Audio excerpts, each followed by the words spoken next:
gushima Yesu hari impamvu pe zo gushima Uwera hari impamvu pe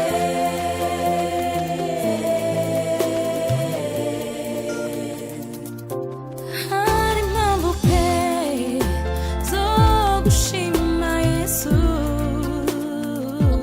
hari impamvu pe zo gushima Uwera hari impamvu pe zo gushima Umwami amabapfukame indimi zature kwa Uwera amabapfukame indimi zature kwa Uwera hari impamvu pe hari impamvu pe hari impamvu pe zo gushima Yesu hari impamvu pe zo gushima Uwera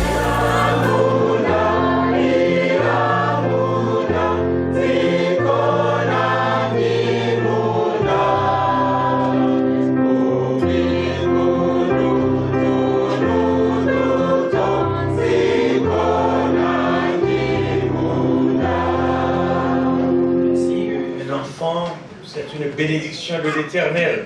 uko mubizi abana ni imigisha y'Uwiteka twuzurwa n'umwuka wera kugira ngo tubwire Uwiteka ngo arakoze kubera icyiza yadukoreye. Vous savez que le Seigneur Jésus, il ne s'est pas seulement tenu aux adultes, mais il a tenu de prendre soin aux enfants qui étaient allés vers lui. muzi neza yuko ubwo Yesu yari muri iyi si atitaye ku bantu bakuru gusa ahubwo yitaye cyane no ku bana batoya. C'est pourquoi lorsque nous lisons dans Luc chapitre 18, les versets 15 à 17, niyo mpamvu tugiye gusoma muri Luka igice cya 18 umurongo on lui, Luc 18, 15 à 17, je vais lire. On lui amena aussi les petits-enfants, afin qu'il les touchait. Mais les disciples, voyant cela, reprenaient ceux qui les amenaient, et Jésus les appela et dit, laissez venir à moi les petits-enfants, ne les empêchez pas, car le royaume des cieux est pour ceux qui les ressemblent. Je vous le dis en vérité, quiconque ne recevra pas le royaume de Dieu comme un petit enfant, n'y entrera pas. umurongo wa 15 rero w'igice cya 18 cya Luka kugeza ku 17 baravuga ngo nuko bamuzanira abana bato ngo bakoreho, ariko abigishwa babibonye barabacyaha. Maze Yesu arabahamagara ati mureke abana bato bansange ntimubabuze, kuko abameze batyo ubwami bw'Imana ari ubwabo. Ndababwira ukuri yuko utemera ubwami bw'Imana nk'umwana muto atazabwinjiramo na hato. Différemment de certains d'entre vous, de certains d'entre nous, et même les disciples, n'avaient pas compris l'importance d'un enfant.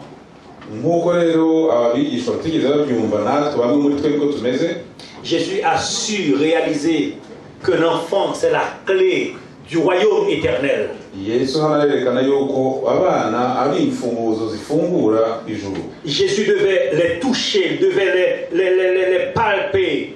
Yesu yagombaga kubakoraho. Les disciples, voyant que les enfants allaient vers Jésus, ils se sont mis en route pour les empêcher. Intumwa zibonye abana bagenda basanga Yesu zashatse kubabuza kwegera Yesu. Jésus a dit, laissez venir à moi les petits-enfants, ne les empêchez pas, car le royaume des cieux est pour ceux qui leur ressemblent. Yesu arababwira ati rero abana ntimubuze kunyegera kuko ubwami bwo mu ijuru busa n'abana bato. Par conséquent, avoir un enfant Anselme, c'est une grâce, c'est une bénédiction. Niyo mpamvu rero Anselme kugira umwana ari umugisha.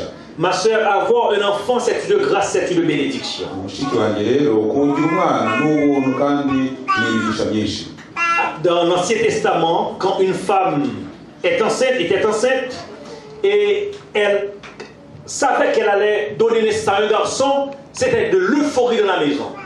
mu isezerano rya kera rero iyo umubyeyi w'umudamu yabaga atwite azi ko azabyara umuhungu byabaga ari ibyishimo bidasanzwe, Pensant probablement que cet enfant allait être le Messie attendu. kuko buri wese yayibwiraga yuko umwana w'umuhungu uzavuka wenda ashobora kuzaba Yesu wari utegerejwe. L'enfant a été toujours une bénédiction, ça a été toujours de grâce. N'oubliez pas, la stérilité existait à l'époque. umwana rero yakomeje kuba kuva na kera yakomeje kubigisha nk'uko muzi ko ingumba zahozeho nabyo muri iki gihe. Il y a des gens qui ont dit que cet enfant m'appartient, je fais ce que je veux, c'est mon enfant. Yesu ati mubigisha ibyo nabigishije byose. Ça veut dire, lorsque vous avez un enfant en selle, ma soeur, lorsque vous avez un enfant, vous avez une certaine responsabilité. Le pire encore, c'est que cet enfant va grandir dans un milieu qui n'est pas chrétien. Dans une école, il va faire face à des professeurs athées. Vous avez une certaine responsabilité envers l'enfant. Nasabi na nazindi rero umwana mwahawe ni ukuvuga yuko mufite inshingano nyinshi mugomba kumwitaho kubera yuko agiye kuzakurira mu isi itari ya Gikristo. Différemment de ce que vous pourriez penser, c'est pas l'Église qui va devoir essuyer l'enfant pour vous. Mais les premiers enseignants de l'enfant, ce sont ses parents. L'enfant va apprendre à travers votre comportement. L'enfant va voir comment vous vivez la chrétienté. Et l'enfant va grandir dépendamment de ce que vous allez faire au sein de ce foyer. Ntimwibwire yuko ari itorero rizarera umwana wanyu, ahubwo umwana ni mwebwe muzamwigisha, azarebera ku byo mukora, azarebera ku bantu bagenderera, niyo mpamvu ari mwebwe mushinzwe. Il y a des gens qui se sont levés pensant que moi je suis un bon père, je suis une belle mère parce que j'ai pris soin de mon garçon, j'ai pris soin de mes enfants. Comment vous prenez soin de vos enfants? Ils se sont bien vêtus, j'ai pourvu à leurs besoins de toutes sortes. Ils se nourrissent à leur faim, ils ont un toit. Mon fils et mes enfants là sont bien traités, mais ils oubliaient que le vrai traitement à donner à un enfant, c'est d'apprendre à cet enfant à reconnaître Jésus pour son sauveur personnel. Hari benshi rero bibwiye yuko kurera umwana ari ukumuha ibiryo, ari ukumwitaho, kumurera amashuri ndetse no kumukorera ibintu byinshi, ariko bakibagirwa yuko inyigisho nziza waha umwana ari ukumwigisha gukunda Yesu. Toutes les disputes, toutes les chicanes familiales doivent être faites entre vous. Je ne l'aurais même pas souhaité d'avoir une chicane familiale. Mais puisque vous êtes des humains, ça peut se passer parce que vous êtes issus de des éducations différentes. Mais l'enfant ne doit pas être un témoin de certaines choses qui peuvent détruire sa façon de concevoir la vie. Intonganya zose mwagirana rero hagati yanyu ntabwo umwana yagombye kuzibonaho. Mugomba gukora ibishoboka byose kugira ngo niba mugomba gutongana cyangwa kurwana cyangwa gukora ibyo mwakora byose birashoboka kubera ko muba mufite inyigisho zitandukanye ariko mugomba gukora ku buryo mumurinda ibintu nk'ibyo. L'enfant reçoit ce que vous projetez, ce que vous faites. Il vous observe, il vous regarde. Les vrais enseignants, ce sont les parents. Et la famille, c'est une école. Les parents sont des enseignants. Vos conduites, ce sont des leçons de la vie. C'est pourquoi parfois il y a beaucoup de troubles à l'église. Parce que les enfants produisent ce qu'ils ont reçu au foyer. Le soir, avant d'aller au lit, il faut que les enfants soient là, il faut que ce garçon soit là, afin que vous priez avec lui. Tôt le matin, il faut que l'enfant assiste à maman et papa qui font des cultes de famille. L'enfant va reproduire dans la société ce que vous les avez appris à la maison. Urugo rwanyu rero rukwiye kuzaba ishuri umwana wanyu azigiramo, kandi ni mwebwe muzaba muri abarimu ba mbere. Igihe cyose muzaba musenga nimugoroba musoma Bibiliya, umwana yagombye kuba hafi kugira ngo bakurikire, ndetse igihe muzaba musoma n'isomo ryo mu ruhuko ya mu gitondo, umwana agomba kuba ahari kugira ngo yige, asome, amenye umukiza wa Yesu Kristo. Je suis convaincu que le Seigneur va vous aider. La lutte n'est pas facile. Grandir un enfant en Amérique du Nord, c'est tout un combat.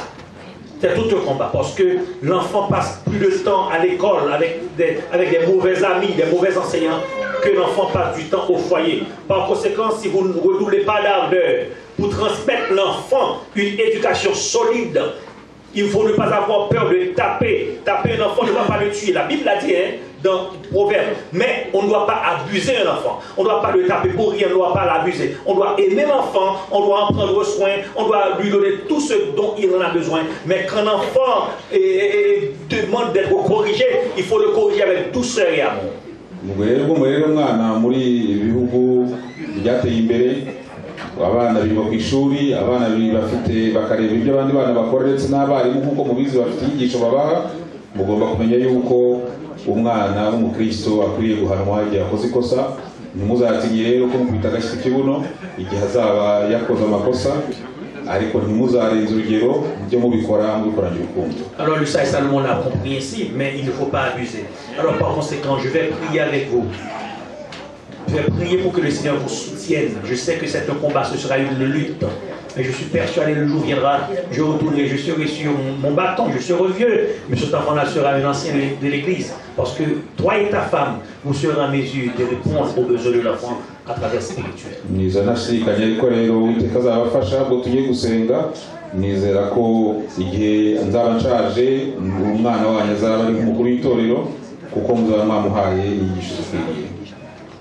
C'est un grand plaisir que nous éprouvons aujourd'hui de te présenter ce garçon Méric. C'est le fils, le frère Anselme ainsi que sa femme. Je te prie de bénir ce garçon. Nous te le présentons aujourd'hui. Nous te supplions d'étendre ta main sur lui. Nous te supplions de le permettre de grandir dans la crainte de ton nom. Nous te supplions d'équiper la famille afin que le père et la mère puissent donner des exemples à cet enfant, que le père et la mère puissent être des enseignants. Je te prie à ce que l'enfant puisse grandir dans une ambiance tout à fait exceptionnelle et qu'il devienne un élément important pour le salut des autres. Bénis-le abondamment, bénis toute l'assemblée, nous comptons sur toi. Au nom de Jésus pour ta gloire. Amen.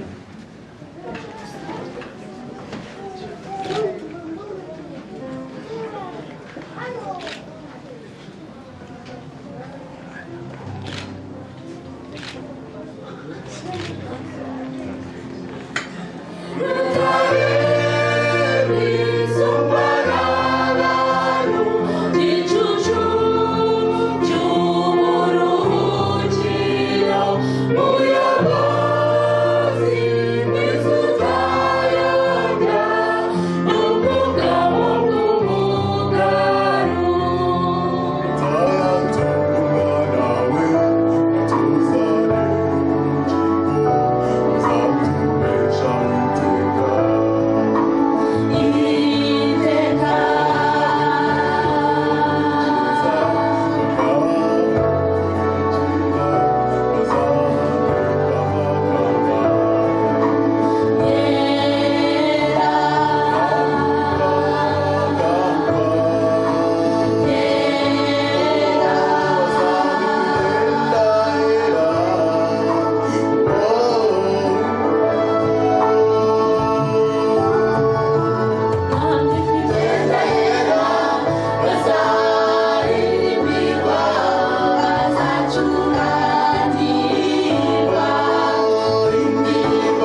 soutiendra juste sur la mesure de ne pas vouloir être traducteur.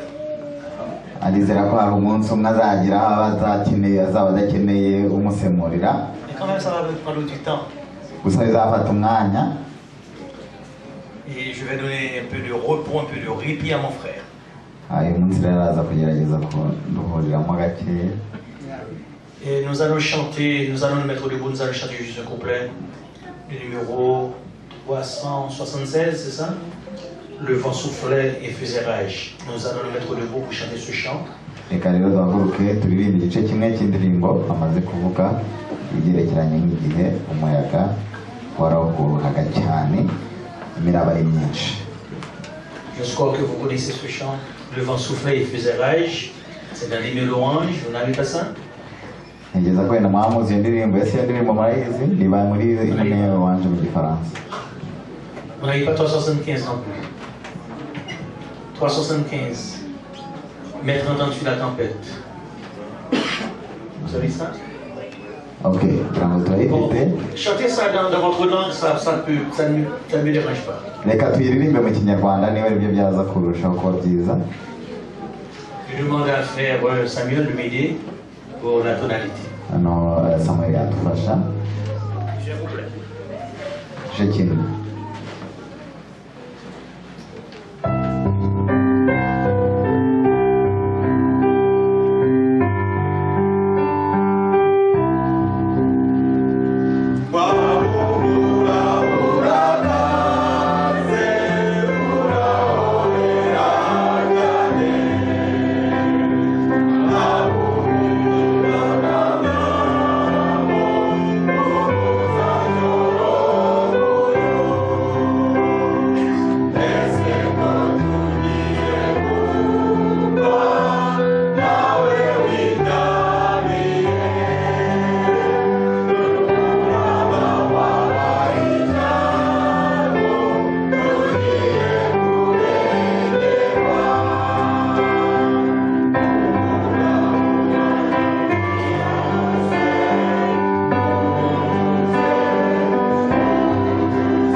Restez ferme au sein de la tempête. Mukomeze mushikame no mu gihe cy'umuraba. Jésus était sur la terre juste pour faire du bien aux habitants de la terre. Igihe Yesu Kristo yazaga mu isi umugambi we wari ukugirira neza abarituye. C'est pourquoi lorsque nous lisons dans Luc chapitre 19 le verset 10, il est écrit: le Fils de l'homme est venu chercher et sauver ceux qui étaient perdus. Ni nayo mpamvu dusoma muri Luka igice cya 19. Le terme Fils de l'homme est différent de celui Fils de Dieu. Pendant que le Fils de Dieu est une incarnation à travers un Dieu qui devint chair, pourtant le Fils de l'homme est Dieu ayant la couverture humaine, celui qui vint et demeura parmi les hommes, celui qui connaît nos souffrances et nos douleurs. Niyo mpamvu nk'uko twabibonye muri Luka igice cya 19 umurongo wa 10 havuga ngo kandi umwana w'umuntu yazanywe no gushaka no gukiza icyari cyazimiye. Aha batandukanya umwana w'umuntu n'umwana w'Imana, ariko tubona yuko Yesu Kristo yari Imana yaje mu ishusho y'umwana w'umuntu kugira ngo abashe kumva neza ububabare bwacu ndetse abashe kudufasha agendeye uko turi. Frères et sœurs, lorsque nous prenons du temps pour étudier les Saintes Écritures, pour remarquer, pour regarder la mission de Jésus, finalement nous réalisons que Jésus est là pour reproduire la vraie image de Dieu. le but de Dieu pour sauver l'humanité, la démonstration de la puissance de Dieu, son amour et son soutien à tous ceux qui sont siens. kandi bene data iyo twiga ijambo ry'Imana tubona yuko umugambi wa Yesu Kristo igihe yazaga mu isi kwari ukugira ngo agaragaze ishusho nyakuri y'Imana, ishusho nyakuri y'Imana mu mibereho yacu ya buri munsi, mu bitugora, mu bitukomerera ndetse no mu ngorane zacu, kugira ngo agaragaze ko Imana ibereyeho kudufasha no kudukomeza. Après une journée de dur et labeur, après une journée de fatigue, après une journée d'enseignement, après une journée de guérison, la Bible nous révèle un événement terrible qui a eu lieu, tandis que les disciples traversèrent la vallée, la mer de Galilée.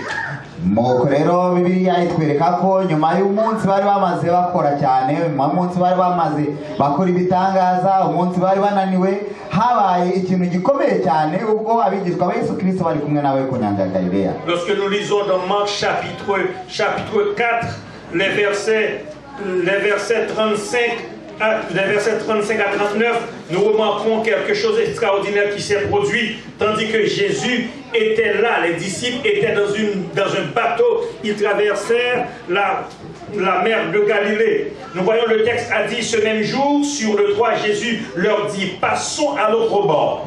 Après avoir renvoyé la foule, ils l'amenèrent dans la barque où il se trouvait. Il y avait aussi d'autres barques avec lui. Il s'éleva un grand tourbillon. Les flots se jetaient dans la barque au point qu'elle se remplissait déjà. Il lui dit, il dormait à la poupe. Et lui dit, il dormait à la poupe sur le coussin. Ils le réveillèrent et lui dirent, Maître, ne t'inquiètes-tu pas de ce que nous périssons? S'étant réveillé, il menaça le vent et il dit à la mer, silence, tais-toi. Et le vent cessa et il eut un grand calme. Nuko rero nkuko twabibonye hari mu gihe cye abigishwa be bari kumwe nawe bambuka inyanja ya Galileya bari mu bwato, maze nkuko tubibona muri Mariko igice cya 4 umurongo wa 35 ngo kuri uwo munsi w'ugorobye arababwira ati twambuke tujye hakurya, basiga abantu bajyana mu bwato yahozemo kandi hari n'andi mato hamwe nabwo. Nuko ishuheri y'umuyaga iraza, umuraba wisuka mu bwato bigeze aho bwenda kurengerwa. Yarasinziriye aryamye ibwerekeza yiseguye umusego. Baramukangura baramubaza bati, mwigishwa ntubyitayeho ko tugiye gupfa? Akangutse acyaha umuyaga abwira inyanja ati, ceceka utuze. Umuyaga uratuza, inyanja iratungana rwose. Notre Père, notre Dieu, nous te disons merci pour ce que tu as fait pour nous. Nous te rendons gloire pour ta grâce et majesté. Nous te rendons gloire de nous permettre de savoir que tu existes encore aujourd'hui. Nous te donnons gloire de ce que nous savons aujourd'hui, tu es au sein de la tempête de notre vie. Nous te supplions d'être avec nous, de nous permettre de ne pas avoir peur quand tu es avec nous. Que tu aies bénir cette enseigne aujourd'hui, que tu bénisses le prédicateur de ton choix, que toi-même tu l'utilises pour parler à ton peuple. Sauve-nous, dirige-nous. En Jésus, à lui soit gloire de magnificence, dès à présent et pour toujours. Il s'éleva un grand tourbillon. En grec, le mot tourbillon se traduit par laïlaps, qui signifie une violente poussée de vent, une rafale, une tempête qui brise tout sur son chemin, des nuages qui se réunirent et ensuite des éclairs qui s'étirent. Mu magambo iri jambo rikomokamo mu kigereki ryashakaga kuvuga igihe hari umuyaga mwinshi ufite imbaraga nyinshi cyane, igihe ibicu byikusanya maze akabaho inkuba ndetse n'imirabyo myinshi, maze hakaza umuyaga ufite imbaraga nyinshi cyane usenya ibyo unyuzeho byose. Et frères et sœurs, vous qui m'écoutez aujourd'hui, lorsque j'ai pris du temps pour rentrer en profondeur à travers ce texte, lorsque j'ai pris du temps pour excaver, pour comprendre la nature de cette situation, j'ai remarqué que ce vent violent saccagea le bateau de part et d'autre. Tout laisse présager, d'après certains érudits théologiens, que ce fut une situation surnaturelle, car les autres bateaux n'eurent pas à subir cette situation. Agerageze rero gucukumbura muri aya magambo agerageza gusobanukirwa icyari cyabaye iki gihe mu bushakashatsi yakoze, yabonye yuko bavuze yuko uyu muyaga wabaye iki gihe utari umuyaga usanzwe, kuko ibyabaye nk'uko tubibona hari andi mato menshi maze uwo muyaga uraza ufite imbaraga nyinshi unyeganyeza ubwo bwato ndetse ushaka no kubusenya ariko ubundi bwato bwari bubukikije nta cyabubayeho.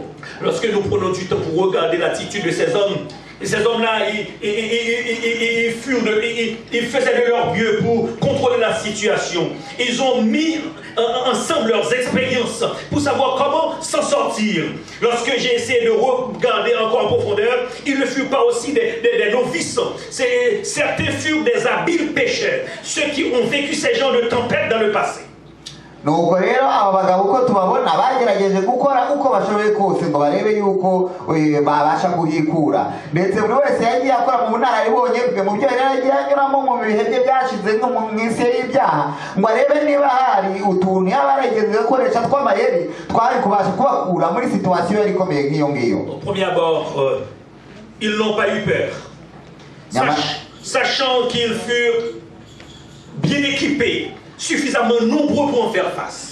Nyamara bigitangira ntabwo babashije bahise bagira kuko bumvaga yuko bafite ibikoresho byose bikeneye bishobora kubafasha kwikura aho ngaho, ndetse batekerezaga ko ubwinshi bwabo bubahagije kuba bashobora gufatanya bakabasha gukira icyo cyago. Et pourtant, autant qu'ils se coalisèrent pour faire face à la situation, autant qu'ils mirent en exergue toutes leurs énergies et par rapport à cette situation, c'est autant que la situation se dégrada.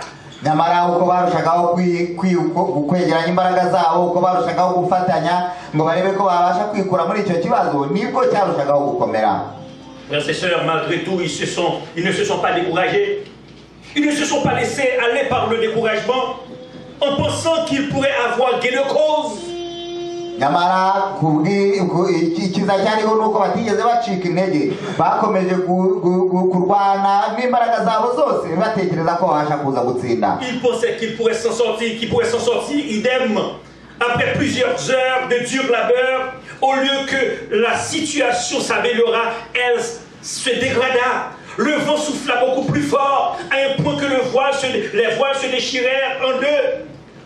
Maze bakoresha imbaraga nyinshi cyane ndetse bamara amasaha menshi barwana, ariko uko bakomeza kugerageza gukemura ikibazo niko cyarushagaho gukomera, kugeza aho ndetse za voile tuyobora ubwato twageze aho ducika. Le vent souffla plus fort. Umuyaga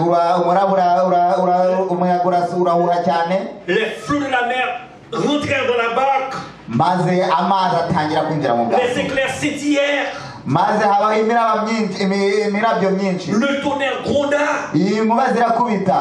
Les vagues se mirent à remplir le bateau. Maze uko imiraba yakubitaga ikagenda itangira noneho kuzuza ubwato. Le mât du gouvernail se cassa et le bateau s'est mis à couler. Maze ndetse n'ibikoreshwa mu kuyobora ubwato bitangira gusenyuka ku buryo ubwato bwatangiye kwibira mu mazi. À ce moment-là, frères et sœurs, il n'y eut aucun espoir pour aucun d'entre eux, puisque toutes les ressources sont épuisées. Ils furent à bout de force, désespérés. Alors, ils se souvinrent plus tard qu'il y a quelqu'un qui est au fond de la cale en train de dormir.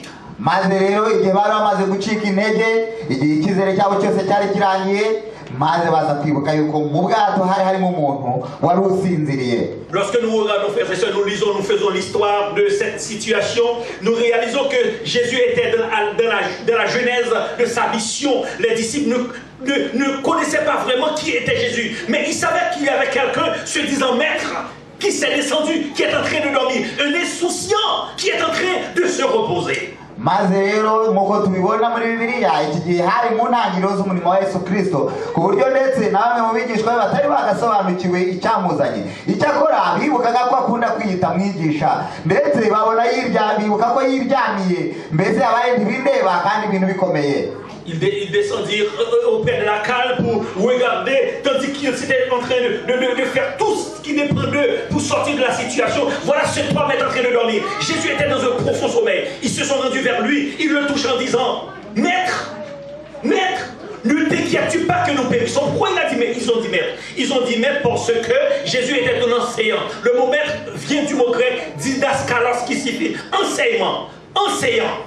maze rero baza noneho kwibuka kujya aho Yesu Kristo yari aryamye. We yari asinziriye ari mu bitotsi bya kure cyane, maze baragenda babwira bagenzi bati dore uyu mugabo ariryamiye, muri kubona ibintu birakomeye tugiye gupfa. Ariko muribuka ko yitaga umwigisha, nibwo bamukozeho bati mwigisha, mbese wowe nta nubwo uhangayikishijwe nuko tugiye gupfa? Bamwitaga mwigisha kubera yuko amagambo ijambo yakoreshaga yivuga mu kigereki byavugaga ibyerekeranye no kwigisha nyine.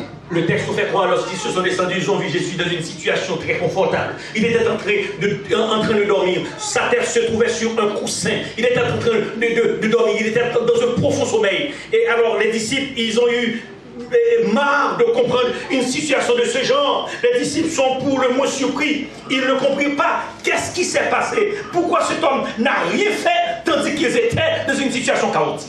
Nk'uko rero bigaragara igihe bo bari mu bihe bikomeye cyane, mu bihe by'imyivumbagatanyo ikomeye y'inyanja, igihe batekerezaga ko bagiye gupfa, basanze Yesu Kristo we yiryamiye asinziriye mu mutuzo mwinshi cyane, ndetse birabatungura kubona umuntu igihe abandi bahangayitse we umutwe uri ku musego arisinziriye nta kibazo afite, maze bahitamo kumukangura. Il leur dit, maître, ne t'inquiètes-tu pas que nous périssons? Ne t'inquiètes-tu pas que nous périssons? Mais il y a une chose qu'ils n'ont pas compris. Jésus était en contrôle de la situation. Maze baramubwira bati mwigishwa, ntubyitayeho ko tugiye gupfa? Bati ntabwo byitayeho ko kubona dupfuye. Gusa bari birengagije yuko Yesu Kristo we ibyabaga byose yarabifite mu biganza. Il n'arrive pas à comprendre que Jésus n'était pas un Dieu ordinaire. Il n'arrivait pas à comprendre que Jésus n'a pas été créé par la faute de la cire. Il n'arrivait pas à comprendre que Jésus n'était pas comme les autres dieux aux alentours. Jésus contrôla la situation. Jésus était endormi, tandis qu'il était endormi, il contrôla la situation. C'est pourquoi que Jésus, il est un Dieu puissant, omniscient, omniprésent et omnipotent. Ntabwo rero bari barigeze basobanukirwa ko Yesu Kristo atari umuntu usanzwe, ndetse ntibari barasobanukiwe ko Yesu Kristo atari Imana nk'izo bari basanzwe bazi. Yesu Kristo nubwo yari asinziriye, yari agifite ibyabaga byose mu biganza bye, yari atandukanye n'Imana zabo igihe zidahari ziba zidashobora kugira icyo zibakorera. Nuko babasha noneho kubona yuko Yesu Kristo ari Imana ikomeye ibera hose icyarimwe kandi ifite ububasha buheranije isi. Je suis là pour vous dire, frères et sœurs, Jésus n'est pas vraiment insouciant comme ils auraient cru. Nkuko abatekereje ko Yesu Kristo ari yigira ntibindeba, ntabwo ariko kuri. Parfois, il fait semblant de vous oublier dans vos requêtes de prière. Parfois, il fait semblant d'être sourd par rapport à vos cris. Parfois, vous pensez être assez intelligent pour vous débrouiller tout seul. Il vous regarde. Rimwe na rimwe hari igihe dutekereza yenda ko yibagiwe amasengesho twasenze. Rimwe na rimwe dutekereza hari ko yadutereranye mu ngorane tunyuramo, ndetse rimwe na rimwe tugatekereza yuko dufite ubwenge bwinshi ku buryo dushobora kwibonera ibisubizo by'ibibazo byacu. Parfois, vous pensez avoir le contrôle et il n'y a plus d'espoir. Ndetse rimwe hari ubwo umuntu atekereza yuko ibye byose abasha kubyishyirira ku murongo ubwe kugeza igihe atereye icyizere. Quand la barque de votre vie est remplie d'eau, le mât est cassé, il faut finalement aller vers Jésus. Parce qu'il est écrit, frères et sœurs, dans Psaume 121, voici, il ne sommeille ni ne dort celui qui garde Israël. La Bible ne peut pas être en contradiction. Jésus ne dormait pas. Jésus était en contrôle. Dieu ne peut pas dormir, frères et sœurs. Si Dieu aurait pris moins qu'une seconde à dormir, l'humanité aurait été engloutie complètement. Nuko rero bene data, igihe ubwato bw'ubuzima bwawe buzakuzuyemo amazi, igihe imiraba yo mu buzima izaba yujuje ubwato bwawe, igihe uzaba utakaje icyizere cyawe ubwawe, nicyo gihe cyo guhamagara Yesu Kristo. Kuko Yesu Kristo ntabwo ajya aryama. Mu ngorane zawe Yesu Kristo arakureba. Nubwo bariya batekerezaga ko Yesu Kristo yari aryamye, ntabwo yari aryamye. Kuko Imana iramutse isinziyeho gatoya, isi yahita irangira. Basé sur mes expériences personnelles, frères et sœurs, aucun d'entre vous ne peut se permettre de dire qu'il a le contrôle de sa vie. Nuko rero ashingiye ku byo yabayemo ku giti cye, nta muntu n'umwe ushobora kwemeza yuko afite La kontrole question y'ubuzima se pose bwe. aujourd'hui, quand tout a basculé dans votre vie, quand il n'y a pas d'issue, quand toutes les portes sont fermées, quand vous vous êtes trouvé au sein de cette tempête, vers qui allez-vous? noneho umuntu yakwibaza ikibazo ngo mbese igihe ubuzima bwanyu bwajemo imiraba myinshi, igihe mubona inzugi zose zifunze, igihe mubona ibyiringiro byanyu birangiye, mbese mugana kuri nde? Je suis là pour vous dire, quand cette tempête qui se déchaîne dans votre vie fait rage, aucun matelot humain, quelle que puisse être son expertise, quel que puisse être le nombre, ne peut se permettre de vous aider à vous en sortir. Abarero ngira ngo mbibutse yuko igihe imiraba yabaye myinshi mu bwato bwanyu, igihe imiraba yabaye myinshi mu bwato bw'ubuzima bwawe, nta musare n'umwe w'umuntu ubasha kugira icyo Quand agufasha. vous vous efforcez jour et nuit pour maîtriser la tempête de votre vie, quand vous tentez l'impossible et pour tirer vos épingles du jeu, quand les flots se sont accumulés dans la barre de votre vie, quand l'accumulation est hors norme, il n'y a personne sur la terre, frères et sœurs, qui peut vous aider que Jésus et Jésus seul. Igihe ubuzima bwawe bwaba bwuzuye, igihe ubwato bw'ubuzima bwawe bwuzuyemo amazi, igihe imiraba yatangiye kwiroha mu bwato bwawe, igihe urwana amanywa n'ijoro kugira ngo urebe ko wabasha gusohoka muri ibyo bibazo, igihe imbaraga zawe zose zigeze aho zishira, ndagira ngo mubwire ngo nta wundi muntu ku isi ubasha kugufasha, nta wundi muntu ku isi ubasha gukemura ibibazo byawe uretse Yesu Kristo. Alors il descendit pour dire à Jésus, Maître, ne t'inquiètes-tu pas? Le mot inquiéter, frères et sœurs, c'est un mot péjoratif. Inquiéter, c'est la peur. Inquiéter, c'est la crainte. Jésus ne peut pas avoir peur. Jésus ne peut pas avoir crainte. Parce que Jésus, il est le Dieu de l'univers. Jésus contrôle la situation. Satan peut essayer de l'attaquer. Mais Jésus, il sait déjà la porte de sortie. Il sait déjà comment vaincre l'adversaire. Il sait déjà comment fermer la porte. Il sait déjà comment ouvrir une porte. Il sait déjà comment mettre en déroute la puissance infernale de l'ennemi. Maze igihe rero bamujyaga kumureba baramubwira ngo dati ngo mwigishwa ngo ntubyitayeho ko iryo jambo ryakoreshejwe mu kigereki ryashakaga kuvuga ubwoba. Ese ntabwo ufite ubwoba ko tugiye gupfa? Nyamara Yesu Kristo nta bwoba agira, kubera yuko Yesu Kristo ni Imana, kubera yuko Yesu Kristo afite kontrole y'ibibaho mu isi byose. Yesu Kristo ni ufite imfunguzo zifunga, Yesu ni ufite imfunguzo zifungura, Yesu Kristo niwe ufite urufunguzo rw'ubuzima bwacu bwose. Tempête, c'est l'une des choses la plus violente que quelqu'un puisse vivre dans sa vie. Imiraba ni kimwe mu bintu biteye ubwoba umuntu abasha kunyura kuba mu buzima. Moi, si vous me demandez comment, je suis là pour vous dire, moi je l'ai vécu, j'étais très jeune. Ashobora kubaha urugero mwibaje ngo mbese gute kubera yuko we yabibayemo ku giti cye. Frères et sœurs, ma mère, elle a grandi 6 enfants sans père, sans mère. Nous étions 6 enfants. Et n'oubliez pas que nous grandissons au sein de la capitale d'Haïti. Et dans ce pays, il y a des villes de province éloignées. Et à cette époque, pour aller dans ces villes de province, il n'y avait pas eu de développement, il n'y avait pas eu de voie terrestre. Il a fallu passer par voie maritime. Par conséquent, les bateaux qui devraient vous amener de l'autre bout de ce pays, ce sont très souvent des voiliers. Rero pasiteri yakuriye mu muryango w'abana batandatu, abana na nyina gusa, kandi icyo gihe ahantu yari yatuye mu mujyi mukuru w'igihugu cyabo cya Haiti, kugira ngo babashe kugera mu yindi mijyi mitoya ihakikije, ntabwo byashobokaga kugerayo unyuze ku nzira y'ubutaka kuko nta terambere ryari rihari ngo bafite imihanda, byasabaga kugira mu twato dutoya tukabanyuza mu nyanja. Vous le savez bien, un voilier, c'est un bateau sans moteur. Un voilier se trouve sur une mer, c'est le vent. Et c'est le vent qui contrôle ce voilier. Le vent peut décider de l'amener n'importe où.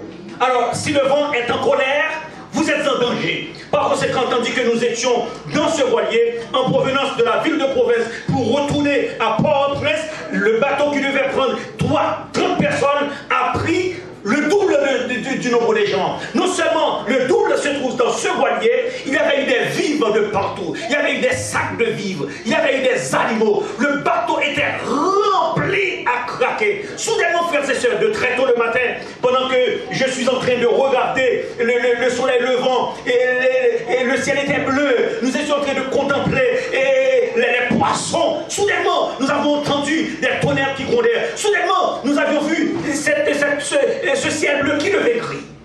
Maze rero nk'uko mubizi ubwato butoya nta moteri bugira, ni ukuvuga yuko bugengwa n'umuyaga gusa. Ubwo rero umunsi umwe ubwo bari baturutse mu mijyi yo mu ntara basubiye Poro Prince aho bari batuye bagiye mu bwato bwari bugenewe abantu 30 maze bwari bupakiyemo abantu barenga cya kabiri bakubye kabiri abasanzwe bemerewe kugendamo, ndetse hari harimo n'imitwaro myinshi, hari harimo abantu bapakiyemo imifuka y'ibyo kurya, ndetse hari harimo n'amatungo, ku buryo ubwato bwari buremereye cyane. Maze mu gihe bari barimo bagenda rero mu gitondo cya kare bari kubona ikirere gisa neza rwose, ibintu biri kugenda neza, bagiye kumva bumva noneho inkuba zitangiye gukubita, bumva imirabyo, babona imirabyo hirya no hino. Frères et sœurs, le vent s'est mis à souffler. Umuyaga urahuha. Soudainement, nous avons remarqué que la mer qui était tellement amicale, la mer devint amère, la mer devint toute noire. Soudainement, nous remarquons qu'il y avait eu des gouttes de pluie. Soudainement, nous avons remarqué que le ciel devint tout noir. Soudainement, nous remarquons que cette vague commençait à remplir cette barque. Soudainement, nous avons vu une panique sur ce bateau. Les mariniers sont là, ils ne savaient pas quoi faire. Maintenant, ce n'est pas le vent qui conduit le bateau, ce sont les vagues qui rentrent à l'intérieur du bateau. Maze rero mu gihe gito cyane bagiye kumva bagiye kubona babona ya nyanja rituje, babona irahindurije, bagiye kubona babona amazi abaye umukara, bagiye kumva bumva ibitonyanga bitangiye kugwa, maze ubwoba butangira gufata abantu, amazi mera bitangira gukubita inyanja hirya no hino, amazi atangira kwinjira mu bwato, nuko abasare babura icyo bakora, bwa bwato bwayoborwaga n'umuyaga butangira noneho kuyoborwa n'imiraba ibujyana aho iburi kugana. J'étais très jeune, frères et sœurs, pour suivre cet événement.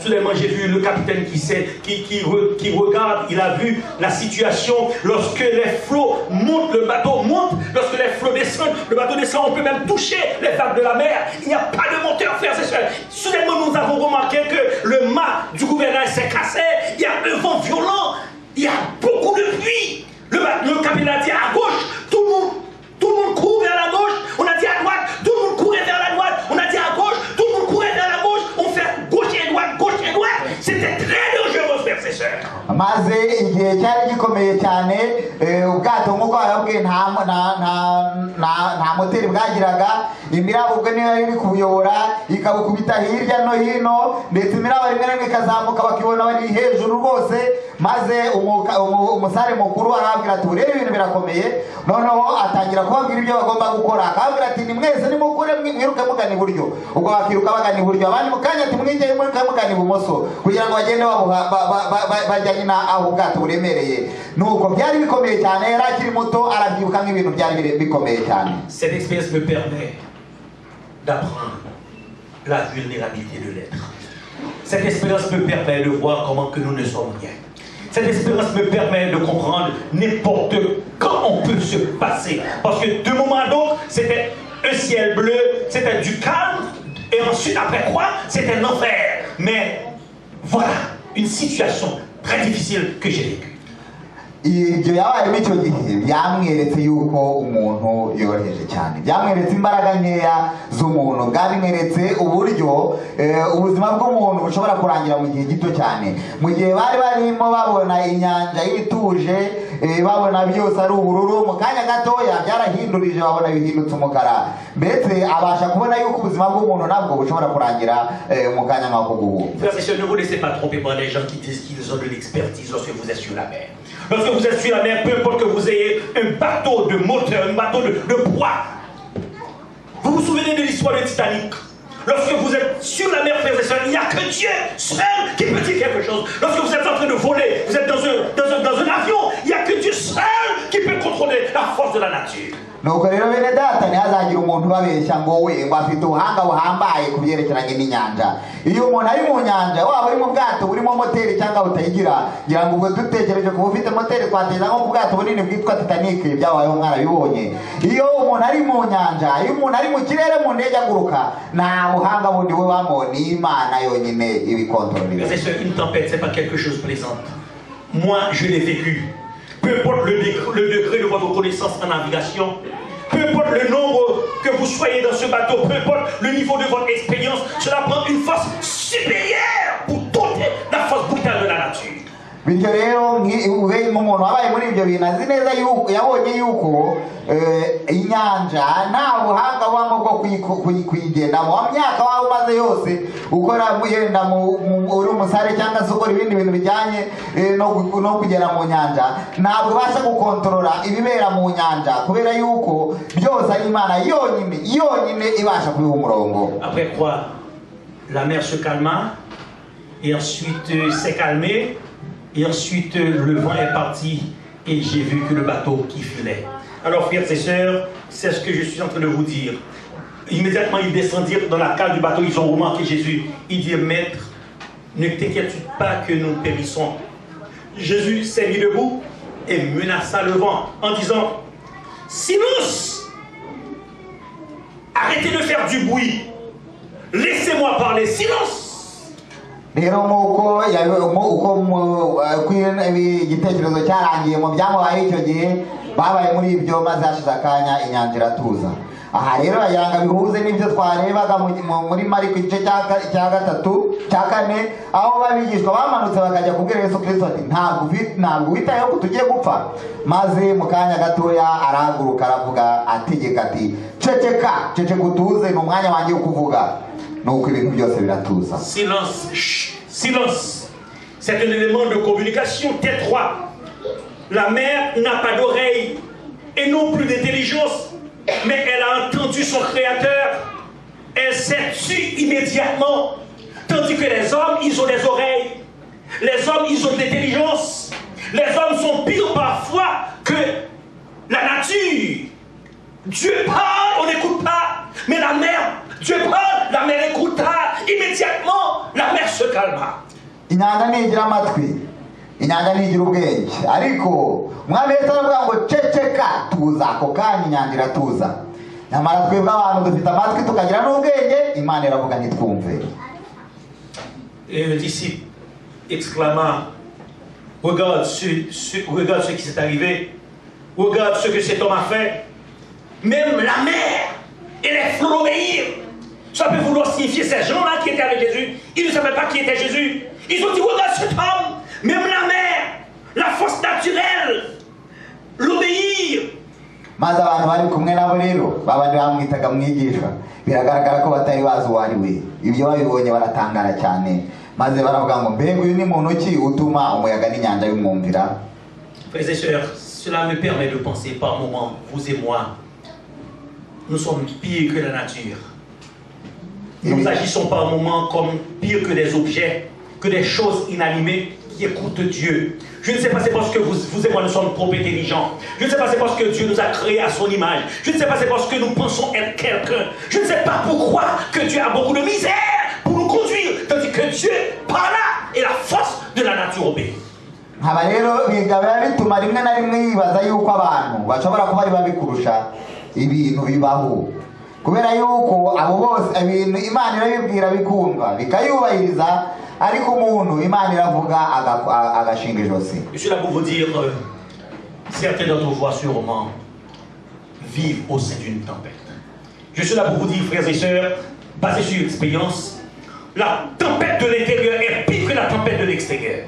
Je suis là pour vous dire, très souvent, certains d'entre vous, vous êtes leurrés, pensant que vous laissez la tempête de ce monde pour entrer à l'église, sachant que l'église, c'est le lieu du calme. Je suis là pour vous dire, frères et sœurs, vous vous êtes trompés. Parfois, la tempête est pire à l'intérieur de l'église qu'à l'extérieur. aba rero ngira ngo bacigiye ku bunararibonye bwe abibutse ko yuko imiraba yo hanze rimwe na rimwe ibiteye ubwoba kurusha iy'imbere. hari abantu bamwe na bamwe bumva yuko imiraba yo mu buzima bwo hanze bayihunze bigiriye mu rusengero gutuza, ariko hari ubwo imiraba yo mu rusengero iba iteye ubwoba kurusha iyo hanze.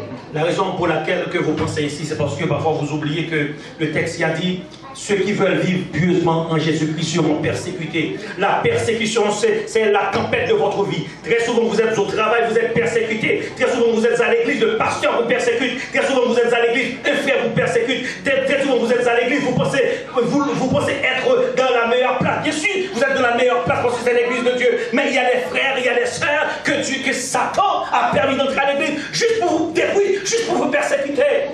rimwe na rimwe rero mubaho mu ubuzima bwanyu imiraba yanyu ikabaho yaba mu kazi yaba no mu rusengero. Ukaba mu kazi hari abantu bakurenganya, ukaza mu rusengero ugasanga yenda pasitori araguhohotera, cyangwa se hari undi muvandimwe mwene so uri mu rusengero uguhohotera.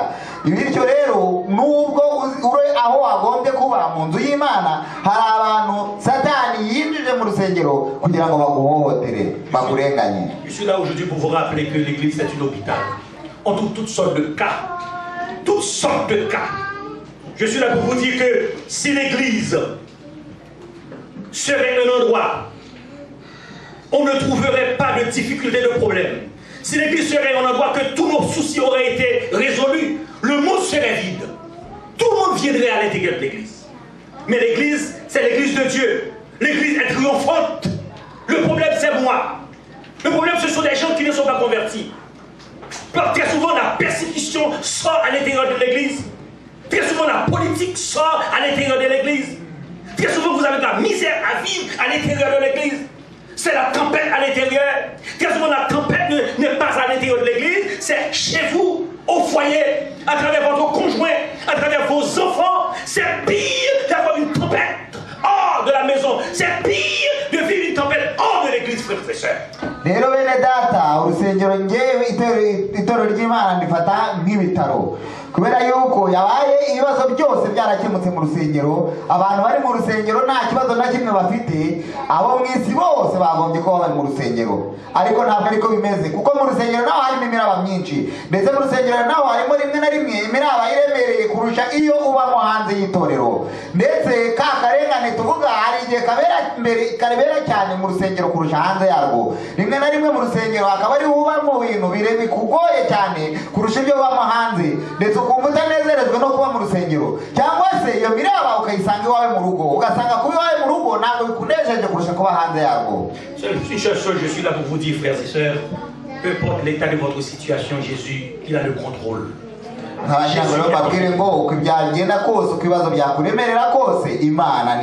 Seulement parfois lorsque vous priez, vous persistez dans la prière parce que vous avez un problème, vous avez des soucis, vous avez des difficultés, vous avez peur de le dire au pasteur, vous avez peur de le dire à un frère, vous allez sur vos genoux vers Dieu, vous insistez dans la prière, vous ne recevez pas encore une réponse, mais Dieu ne vous oublie pas.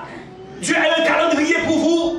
Le jour viendra, vous serez délivrés. La tempête qui vous tourmente, la tempête qui vous fait passer dans un passoire, la tempête qui vous dérange, le jour viendra, elle ne sera plus.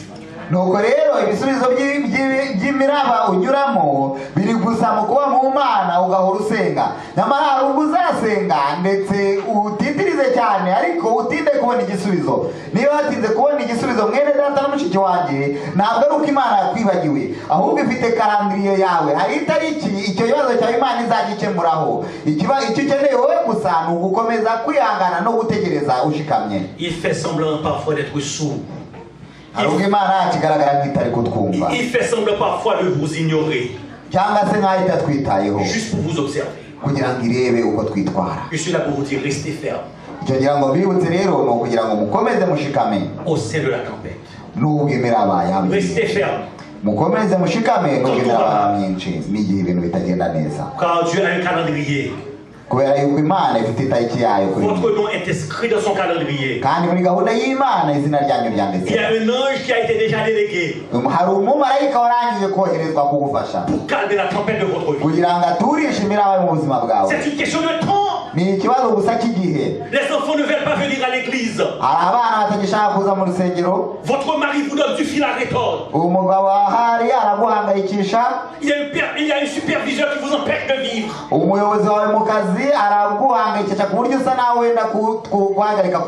Je suis là pour vous dire aujourd'hui, restez sur vos genoux, c'est une question de temps.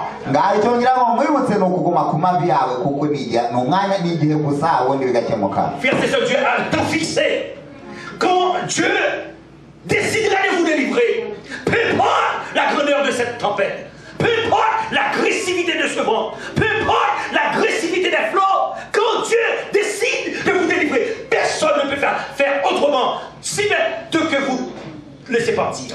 nuko rero bene data imana ifite gahunda yayo kuri wowe kandi igihe imana izafata icyemezo cyo kugukiza igihe itariki yo kugukiriza izagira imana izabikora mu gushaka kwayo kandi nta wundi uzakora ibitandukanye nabyo Seulement rester ferme dans le bateau. nyamara ukeneye kuguma mu bwato ugashikama. Ça fait pitié parfois. Il y a des gens qui disent que je laisse l'église. Pourquoi? Parce que le pasteur. Pourquoi? Parce que l'ancien. Pourquoi? Parce qu'on m'a regardé croche. Pourquoi? Parce qu'on a parlé mal de moi. Pourquoi? Parce qu'ils se sont allés dans le monde. Lorsque les disciples étaient dans ce bateau, une mer en crue, ils auraient été les gens les plus stupides de se jeter dans l'eau. Mais ils restèrent toujours dans le bateau, sachant que cet homme qui fut dans cette cale du bateau pourra venir les délivrer. nuko rero rimwe na rimwe usanga bibabaje iyo ubwiye umuntu ngo ihangane guma mu bwato shikama igihe cy'Imana kizagera akavuga ngo oya ntabwo naguma ahangaha ugasanga umuntu aravuga ngo ndava mu itorero ngo kubera yuko pastor areba nabi kubera yuko abakuru b'itorero bamfata gutya kubera yuko bene data bamfata gutya nyamara turamutse turebye ku rugero rw'ababigisha ntabwo ibyo bari barimo byari byoroshye kurusha ibyo urimo icyo gihe ubwato bwari bwatangiye kuzura amazi ndetse ubwato bwari bwatangiye gusenywa n'umuraba nyamara barashikamye baguma mu bwato kuko icyari gikomeye icyari kibi kurushaho kwari kwiroha mu mazi. Je préfère rester dans un bateau de turbulence que tout va mal tandis que Jésus il est là. icyarutaho ni ukuguma mu bwato ibintu bigenda nabi ariko uzi ko Yesu Kristo ahari. Au lieu de me jeter dans l'eau, c'est pire encore. kurushaho kwiroha mu mazi kuko ari byo bibi kurushaho. Quel type de tempête avez-vous dans votre vie? ese mu buzima bwawe ni iyihe miraba uginyuramo? Quel genre de vent ou de brise qui souffle dans la barque de votre vie? ni iyihe miyaga ihuha mu bwato bw'ubuzima bwawe? Combien de fois essayez-vous de maîtriser la tempête familiale et que vous essuyez que des échecs? ese ni kangahe mugerageza guhosha imiraba yo mu ngo zanyu ariko bikarangira bitabashobokeye? Combien de fois vous tournez vers un ami sachant qu'il est capable de vous aider et que vous essuyez que des échecs? ese ni kangahe musanga umuvandimwe mwumva mwizeye neza ko azabafasha ariko ntagire icyo abamarira? Combien de fois la cale de votre bateau est remplie d'eau, il n'y a aucune issue? ese ni kangahe mu bwato bwanyu mubona imiraba yarangiye kuzuzamo amazi mugahagarika umutima mubona nta gisubizo gishobora kuboneka? Pourquoi n'essayez-vous pas à Jésus? ese kuki mutagerageza gusanga Frères et sœurs, je suis là en tant que votre pasteur. Je veux vous transmettre ce que je crois. nkaba rero nka pasiteri wanyu akaba agira ngo ababwire ibyo wiyizera. Jésus, il n'y a aucun défi qui est trop qu'il ne peut pas répondre. nkababwira ngira ngo mbabwire ko Yesu Kristo nta kibazo gikomeye gishobora kumunanira. Je me rappelle, j'étais pasteur d'une église, une jeune fille était en train de servir, elle était très zélée à l'intérieur de l'église. Soudainement, c'était une sœur africaine. Soudainement, j'étais en train de tenir une campagne d'évangélisation. Ils étaient deux, un frère et une sœur. Je faisais l'appel. La jeune fille a levé la main pour se faire baptiser. Maintenant, c'était une tourmente à l'intérieur de l'église. Parce que son oncle, qui était un multimillionnaire dans son pays, les a envoyés ici. Il a payé les tuitions, l'école privée. Il a payé tout pour les deux. Mais il était un franc catholique. Il a dit, malheur à vous si vous vous faites adventiste, parce qu'il devait descendre chez leur oncle qui était adventiste. Le jour que vous prenez la résolution de vous faire baptiser adventiste, je vais vous laisser, je vais vous nier, et personne ne pourra me permettre de retourner sur ma décision. maze rero umunsi umwe hari itorero ayoboraga hari harimo abavandimwe babiri b'abanyafurika umukobwa na mushiki we nuko bari abana mu by'ukuri bagiraga ishyaka cyane mu murimo w'Imana. umunsi umwe rero ubwo yari ayoboye amavuna asaba ko abihanye bazamura ibiganza maze uwo mukobwa azamura ikiganza yitegura kubatizwa. nyamara byabaye ibibazo bikomeye cyane kuko abo bana bakomokaga mu muryango ukomeye cyane w'umuntu w'umukire wo muri Afurika wari waranabishyuriye amashuri akaba ariko ari umugaturika ukomeye ndetse amenye ibyo ngibyo ababwira ko umunsi azumva ko babatizwe azabaca mu muryango kandi nta muntu n'umwe ushobora kuzamuhindura icyo cyemezo. Cet homme, c'est un homme qui est riche il a beaucoup d'influence sur la famille. Il a dit aux deux, si j'ai appris que vous vous faites adventiste, je vais vous laisser tomber. Et ces deux-là, ils savent si l'oncle dit que je vais vous laisser tomber, ils vont périr. Mais cette fille, en dépit de tout, elle a levé la main lorsqu'elle était en face de cette vérité. Elle s'était fait baptiser. C'était toute une tempête dans son pays. Immédiatement, il a arrêté de payer la tuition, de payer l'écolage, de tout envoyer. Il a arrêté complètement. L'oncle est venu me voir et me dit, pasteur, nous avons des problèmes. Cette fille ne peut pas aller à l'école. L'oncle, voilà ce qu'il a fait. Il était tellement riche, il a pris un avion privé. Il est venu ici au Canada, juste pour faire face à cette fille. Pour faire face à l'autre oncle adventiste. J'étais au sein de cette tempête pour regarder. Il a dit que je vous laisse tomber. Je vais voir est-ce que votre Dieu peut vous aider à vous en sortir. J'attends que le gouvernement vous expulse. Lorsque vous serez dans mon pays, je vais vous piétiner, je vais vous détruire complètement. Je ne sais pas comment vous allez faire pour manger, comment vous allez faire pour vivre dans ce pays. On va vous mettre dehors. Le petit frère, il a entendu cela, il n'a pas pris aucune décision. On a enlevé chez l'oncle, il est allé se loger dans un hôtel. On a payé un hôtel de luxe pour lui. Ses écolages ont été payés. Cette jeune fille a été laissée toute seule. maze rero ubwo icyo gihe uwo mukobwa igihe yafataga icyo cyemezo yarazi neza ibyo akoze kubera yuko uwo onkere we kubera ko ari we wari umukire mu muryango yari afite ijambo rikomeye mu muryango nuko aho babaga ahangaha ku wundi se wabo we wari n'umudivantiste uwo mugabo wo hanze wo muri Afurika ahamagara aravuga ati naramuka batijwe mwese ntabwo nzongera kugira icyo mufasha. Nyamara uwo mwana arabitinyuka arabikora, maze abikoze akimara kubatizwa ishyano rihita rigwa iwabo mu gihugu, ndetse abantu barababara cyane ku buryo uwo se wabo yateze indege aza hano muri Canada kuza kubwira uwo wundi aho yabaga yuko yakoze ishyano ko yatumye uwo mwana ahindura idini, ariko ko bose agiye kureka kubafasha, ko uwo mwana atazongererwa kwishyurirwa ishuri, ndetse ko batazongera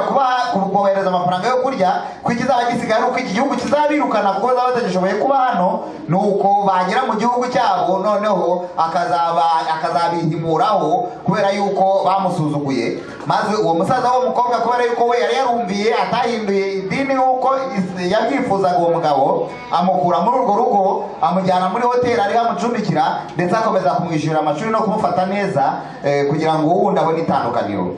Comme David, j'ai dû dire, j'aurais aimé voir cet ainsi au conseil qui veut mettre en déroute la puissance de mon Dieu. J'étais pasteur ici à Montréal. J'ai réuni avec le comité d'église pour dire, je vais voir cet ainsi au conseil qui veut mettre en déroute la puissance du Dieu de l'église adventiste. Parce que c'est une honte si cette sœur est expulsée à cause de sa foi. Il va être piétiné, mutilé, c'est une honte. J'ai rencontré mon comité et j'ai dit, mes frères, vous devez faire quelque chose. Il y a celui-ci qui a dit, pasteur, je vais donner 1500. Celui-là a dit, pasteur, je vais donner 500. Celui-là a dit, pasteur, je vais donner 100. Je vais donner 1000. Frères et sœurs, en un instant, nous avons réalisé près de $5000. Je suis allé à la fédération pour dire au président, écoutez, nous sommes en difficulté. Il y a le circoncis qui est en train de mettre en défi le Dieu des âges, le Dieu de l'église adventiste. Le président a dit, Georges, pas de souci, je vais voter $3000. En un instant, nous avons réalisé $9000, frères et sœurs, $9000 liquides. Maintenant, nous sommes en train de décider, est-ce qu'on doit payer l'école pour elle? Mais après avoir fini de payer l'école pour elle, mais qu'en est-il pour le trimestre prochain? Par conséquent, on a décidé, j'ai dit non, on ne le fait pas comme ça. Qu'est-ce que nous allons faire? Nous allons prendre un avocat pour qu'elle puisse faire sa demande de résidence. Le Seigneur m'a suscité un avocat, un haïtien, je suis allé le voir. Il m'a demandé $5000. On lui a donné $5000. Immédiatement, on a rempli un formulaire.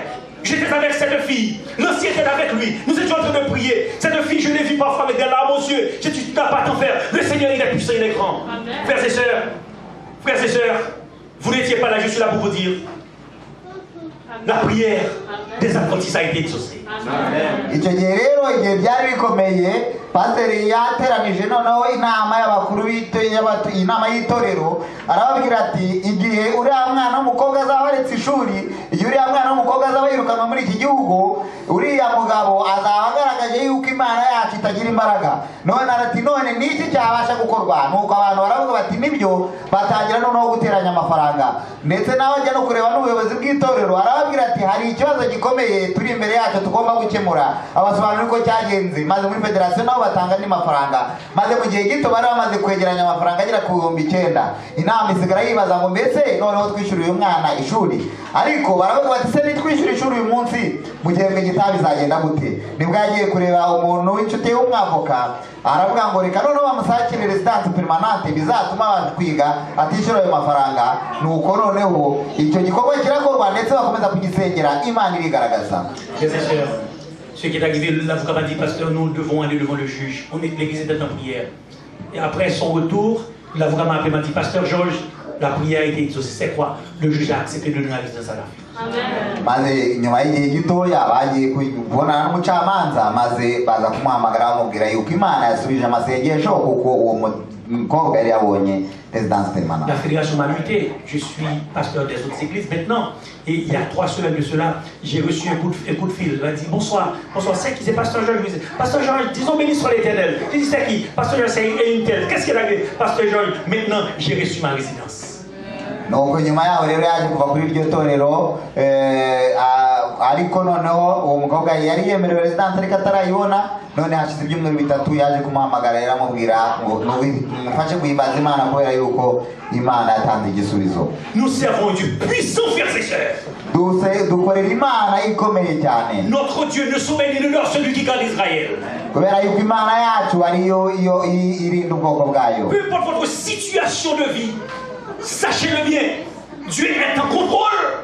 Il ne va pas vous laisser tout seul. C'est une question de temps. Et quand il va venir, il va vous délivrer. Ibyo wabamo byose mwene data uhumure kubera yuko Imana yacu ariyo ifite contrôle. Igihe cyayo nikigera izagukiza. Parfois, Dieu vous permet d'utiliser toutes vos ressources afin de vivre les derniers instants de sa délivrance. Parfois, Dieu peut permettre d'avoir des troubles afin d'attirer votre attention quand tout va bien pour vous. Vous n'avez pas de temps pour prier. Parfois, Dieu peut vous permettre de rouler sans essence afin que vous puissiez reconnaître qu'il est l'unique source d'alimentation d'énergie. Parfois, il peut permettre que la porte soit fermée afin qu'il l'ouvre, que vous saurez qu'il est celui qui a la clé de la délivrance. Rimwe na rimwe bene data Imana ibasha kwemera yuko ukoresha ibyo wabusigaranye byose kugira ngo ubashe kugera ku gisubizo, maze ubone yuko ariyo yonyine ishobora kugukiza. Rimwe na rimwe Imana ishobora kwemera yuko ugenda nta essence kugira ngo ikwereke ko ariyo yonyine itanga,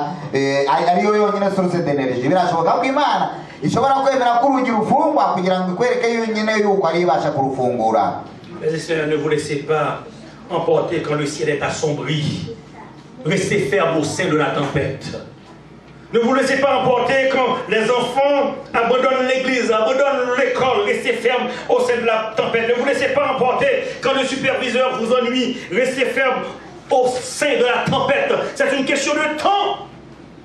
À travers vos genoux, vous devez descendre comme ces gens, ils se sont descendus de la cale du bateau. Mais vous devez descendre. Non pas descendre dans une cale de bateau, mais descendez sur vos genoux pour rechercher le secours. Ces hommes ils se sont descendus de la cale du bateau pour rechercher du secours, mais vous et moi nous devons descendre sur le genou pour chercher du secours. Car à travers vos genoux, il fera des choses extraordinaires. Il n'y a pas d'espace que Dieu ne peut pas remplir. À travers vos genoux, les tempêtes se calmeront. À travers vos genoux, la victoire sera acquise. Seulement, restez ferme au sein de la tempête. Kandi bene data igihe uhuye n'ingorane mu buzima bwawe, igihe ku kazi bitari kugenda neza, igihe mu rugo bitari kugenda neza, igihe ubwato bw'ubuzima bwawe buri kuzuramo amazi kubera yuko imiraba ari myinshi, uzirikane yuko nk'uko twabibonye abigishwa igihe bari bageze igihe cyo kwiheba, baramanutse bajya kureba aho umukiza yari aryamye. Ahangaha umuntu yafata igishushanyo cyo kumanuka nk'igihe uzamanuka ujya ku mavi, nawe uzamanuke ujye ku mavi, kubera yuko igihe uri ku mavi ibisubizo byawe bizabonerwa ibisubizo. Igihe uri ku mavi isaha y'Imana izagera kandi Imana izaguha igisubizo cy'ibibazo byawe byose. Que le Seigneur vous bénisse. Imana iduhe umugisha twese. Je vous demande de rester, nous avons une projection pour vous. C'est un sujet sur le sanctuaire. Certains de vous devez savoir c'est quoi le sanctuaire. C'est la doctrine de l'Église. Je demande à Sœur Michel, s'il vous plaît, ou bien Frère Donald, ou bien Charles, de projeter pour nous sur l'écran le sujet sur le sanctuaire. Kaba rero turasoje ariko mbere ko dusohoka ndagira ngo asaba ari kubanga bw'ibyuma kugira ngo batwereke ari projection ntoya ari buze kwerekana kubyerekeranye n'ubuturo bwera, akaba rero agira ngo bayishyireho tuyirebere hamwe. C'est très intéressant, c'est très enrichissant, il y a beaucoup de connaissances dedans. irimo ubumenyi bwinshi dukeneye kumenya, arizera yuko muraza kuyikunda.